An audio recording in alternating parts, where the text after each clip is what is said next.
So now ओला electric mobility limited, अब देखिए 99 रुपए 9 पैसे का प्राइस हमें देखने को मिला है एंड ये स्टॉक ने 100 रुपए का साइकोलॉजिकल लेवल तोड़ दिया है। 99 रुपए 9 पैसे पर क्लोजिंग हुई है, लेकिन एक बात नोट करने वाली ये है कि ये 95 रुपए तक गया एंड क्लोजिंग देखिए 99 पर हुई है। 100 रुपए का मार्क टूटने के बाद भी इतना यहाँ पर वीकनेस नहीं देखने को मिल रही है इस स्टॉक में। बट हम आज इसके ऊपर बात नहीं, हम बात कर रहे हैं कि 99 रुपए 9 पैसे का प्राइस जो दिख रहा है हमें, क्या ये 1000 रुपए में बदल सकता है? मेरा पैसा 10 गुना हो सकता है अगले 5 साल में या 7 साल में, क्योंकि नए जमाने की कंपनी है तो वक्त तो लगता ही है किसी भी कंपनी को ग्रो करने में। सडनली ऐसा कुछ नहीं हो जाता है, ऐसे कोई भी चीज ऐसी नहीं आती है जिसकी वजह से एकदम से ग्रोथ एकदम एक्स्ट्रा ऑर्डिनरी मिल जाए। वो एक अलग टेक्नोलॉजी आप बना लें तो एक अलग बात है, बट ये बैटल फील्ड बहुत बड़ी है एंड उसके अंदर प्लेयर्स बहुत बड़े हैं एंड आप एक छोटे से तिनके के बराबर हैं हाल फिलहाल में। सो बेसिकली अगर आप देखेंगे तो आप सिर्फ और सिर्फ 8.65% का ही रिटर्न रह गया है आईपीओ प्राइस, जो लिस्टिंग प्राइस था वहां से अगर आप देखेंगे तो ज्यादा कुछ बचा नहीं है। उस दिन क्लोजिंग हुई थी, 9 अगस्त का दिन था, क्लोजिंग हुई थी 91.50 रुपी पर, 91.20 रुपी 91.50 रुपी के आसपास क्लोजिंग हुई। वहां से सिर्फ और सिर्फ आपका 8.65% का ही रिटर्न रह गया है, सारा रिटर्न वाइप आउट हो गया। लेकिन कोई दिक्कत की बात नहीं है, ये छोटी मोटी दिक्कतें आती रहती हैं, कंपनी जब शुरुआती तौर पर होती है। सो बेसिकली 99 रुपए का मतलब क्या है? 99 से 1000 रुपी चले जाना, इसका मतलब क्या है? इसका मतलब ये है कि आपका मार्केट कैप भी 10 टाइम हो जाना एंड वो मार्केट कैप 4,40,000 करोड़ के बराबर पहुंच जाना, जो कि अभी बजाज ऑटो को भी नहीं देखने को मिल रहा है।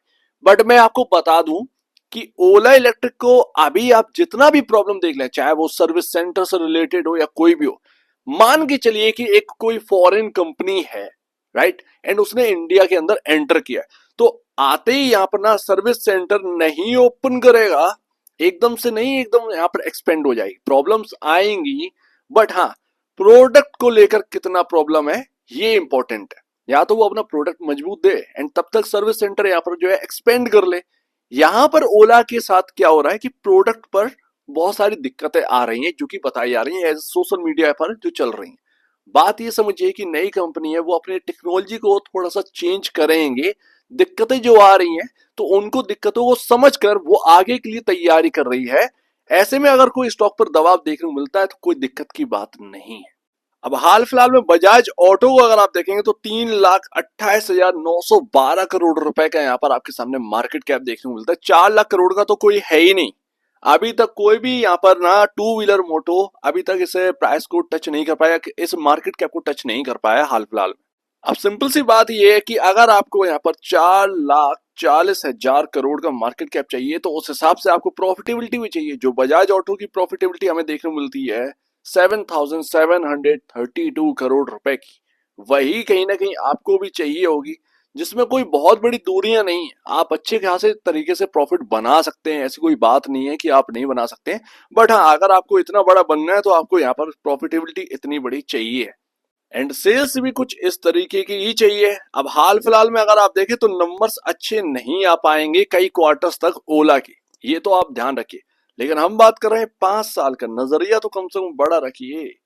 एंड यहाँ पर ना जिस तरीके की अभी प्रॉब्लम चल रही, उस वजह से अगर स्टॉक पर प्रेशर देखने को मिल जाए तो वो हमारे लिए ही अच्छा है, क्योंकि एक लॉस मेकिंग कंपनी को इतने हैवी प्राइस पर खरीद लेना, यहाँ से प्रॉफिटेबिलिटी में जो यहां से एक बड़ा प्रॉफिट बना पाना, ये काफी यहाँ पर ना थोड़ा सा दिक्कत भरी बात हो जाती है, ये ध्यान रखिए। मान लीजिए जिस तरीके की यहाँ पर प्रॉफिटेबिलिटी है, हम लॉस मेकिंग कंपनी है, ठीक है, अभी अगर यहाँ पर अगर आप देखें तो अगर प्राइस घट जाए तो कोई बड़ी बात नहीं है, या कोई और प्रॉब्लम्स निकल के आ जाए कंपनी की तरफ से तो कोई बड़ी बात नहीं है, क्योंकि अभी एक स्टार्टिंग कंपनी है। ऐसे में अगर स्टॉक पर दबाव देखने को मिल जाए तो वो एक अपॉर्चुनिटी क्रिएट करेगा, क्योंकि हम जो है वो नजरिया देख रहे हैं 5 साल 7 साल का। क्या 5-7 साल में यहाँ पर कुछ बदलाव नहीं आएंगे, या ओला फेल होने वाली है? कंप्लीटली तो बिल्कुल भी फेल नहीं होने वाली, ये तो आप लिख कर रख लीजिए, ओला फेल नहीं होगी। हालांकि कंपटीशन टफ है, बट हाँ, अगर आप देखेंगे तो सेल्स इतनी बड़ी बन जाएगी। पूछिए क्यों? क्योंकि यहाँ पर ना जो आपका टू व्हीलर चल रहे हैं पेट्रोल वाले, वो रिप्लेस भी तो होंगे, एक टाइम पर आकर रिप्लेस भी तो होगा। जब यहाँ पर इलेक्ट्रिक व्हीकल जो है वो सस्ता पड़ने लगेगा तो यहाँ पर ना चाहते हुए भी आपको बदलना पड़ेगा। बदलना पड़ेगा। एंड नई नई टेक्नोलॉजी ला रहे हैं ईवी के अंदर, तो ईवी को थोड़ा सा और बेटर बनाने की कोशिश है। लेकिन हाँ, जो आपकी पुरानी कंपनियां हैं वो बहुत यहाँ पर दमदार है टेक्नोलॉजी के मामले, एंड कस्टमर्स को वो समझती हैं। उस चीज को समझने में ओला को वक्त लगने वाला है। एंड जैसे ये बात निकल कर आती है कि बहुत सारे प्रॉब्लम्स फेस कर रहे हैं कस्टमर्स, तो यहाँ पर ना आप सीधी सी बात है, हाइपर सर्विस कैंपेन स्टार्ट कर दिया कंपनी ने। उसके तहत यहाँ पर पता नहीं कितने यहाँ पर जो वर्कर्स हैं, जो एम्प्लॉयज हैं, उनको यहाँ पर ट्रेन किया जाएगा।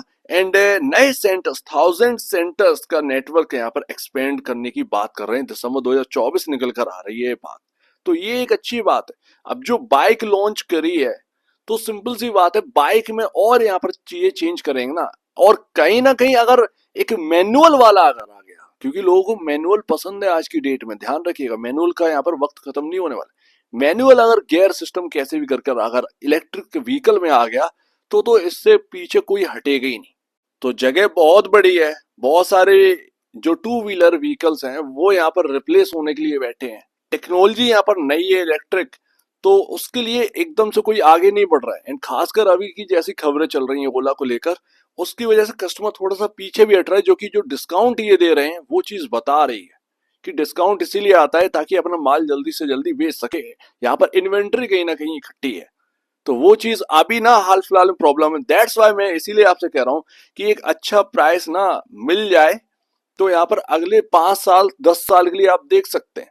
लेकिन इस प्राइसिंग पर इतनी सारी प्रॉब्लम्स को लेकर चलना, ये बड़ा यहाँ पर जो है ना एक खतरनाक बात हो जाती है। अगर यहाँ पर ना प्राइसिंग अपने को आईपीओ प्राइस के आसपास मिल जाए या उससे नीचे मिल जाए, तो उससे बढ़िया कुछ नहीं होगा। एक बार वन टाइम इन्वेस्टमेंट करके अगले 5 साल या 10 साल के लिए छोड़ा जा सकता है।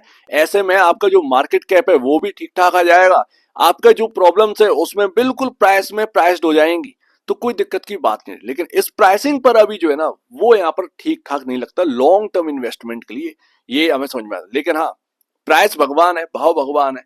एंड भाव ये कह रहा है कि भैया यहाँ पर ना 95 से ये घूम गया 99 पर बंद हुआ।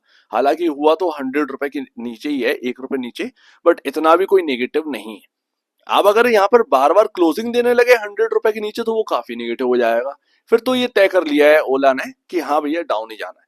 फेस्टिव सीजन है, इसकी वजह से शायद स्टॉक के अंदर थोड़ा सा उछाल आ सकता है। लेकिन ध्यान रखिएगा, 120 रुपए 123 रुपए जो है ना, इसके ऊपर क्लोजिंग होना, ये बहुत बड़ी बात होगी ओला इलेक्ट्रिक के स्टॉक के लिए।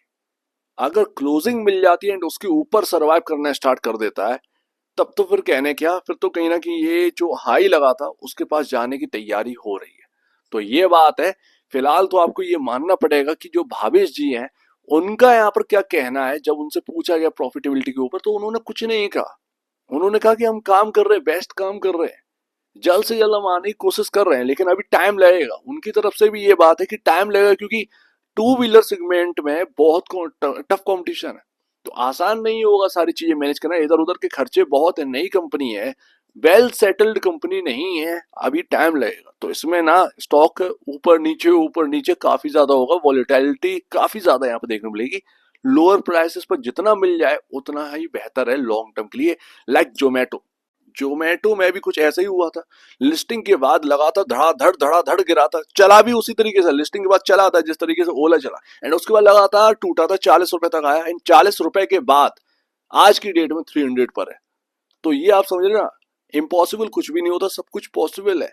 लेकिन सही प्राइसिंग पर जब स्टॉक मिल जाता है ना, तो आप देखिए लगातार कैंडल देखिए किस तरीके से ट्रेंड लाइन की तरीके से यहाँ पर चली है। तो ये चीज है, राइट प्राइस पर बाई करिए ओला इलेक्ट्रिक को हो सके तो।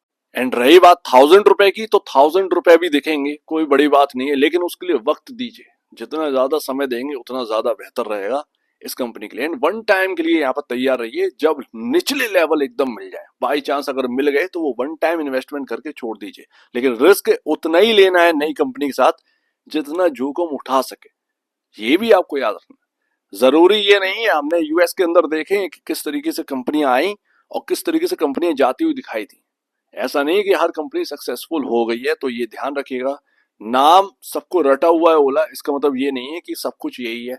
एकदम से पूरा पैसा मत झोंक दीजिए, रिस्क उतना ही लें जितना कि मैनेज हो सके, इससे ज्यादा नहीं।